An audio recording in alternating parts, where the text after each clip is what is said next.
Top quality और consistent performance के लिए सिर्फ सिल्वर पंप्स। टॉप क्वालिटी और कंसिस्टेंट परफॉर्मेंस के लिए सिर्फ सिल्वर पंप्स, नाम याद रखना। काल जे समिती नेमली त्याच्यातून काही अर्थबोध होत नाही आणि त्याच्यामुळे 24 तारखेचा चक्काजाम होणार आणि पूर्ण महाराष्ट्रभर होईल। त्याच्यातून निश्चित त्या समितीमध्ये सध्या कोण आहे, नेमकं कर्जमाफीसाठी आहे का उपाययोजनासाठी आहे हेच कळत नाही आणि सगळं थातूरमातूर उत्तर आहे। त्याच्यामुळे 24चा चक्काजाम महाराष्ट्रभर होणार। जिथपर्यंत कर्जमाफीची ठोस भूमिका घेतल्या जात नाही, तारीख सांगितल्या जात नाही, तोपर्यंत आमचं आंदोलन ठाम राहणार आहे। आणि दिव्यांगांचं जे मानधन वाढवलं त्याबद्दल सरकारचा आभार, परंतु तेही फार कमी वाढवलेलं आहे। इतर राज्यामध्ये 3 ते 5 हजाराच्या तुलनेमध्ये आपण फक्त 2,500 आहोत।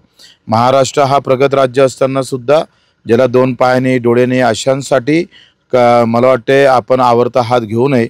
फडणवीस साहेबांचा एकाकडे आभार मानत असताना त्याला अधिक आपल्याला समोर लढा द्यावा लागेल, केंद्रातलं मानधन वाढवून घ्यावं लागेल आणि यासाठी आम्ही लढत राहू जिथपर्यंत आमचे मेंढपाळापासून तर मच्छीमार आणि शेतमजूर आणि शेतकरी हा विषय सुटणार नाही, तोपर्यंत आंदोलन चालू राहील।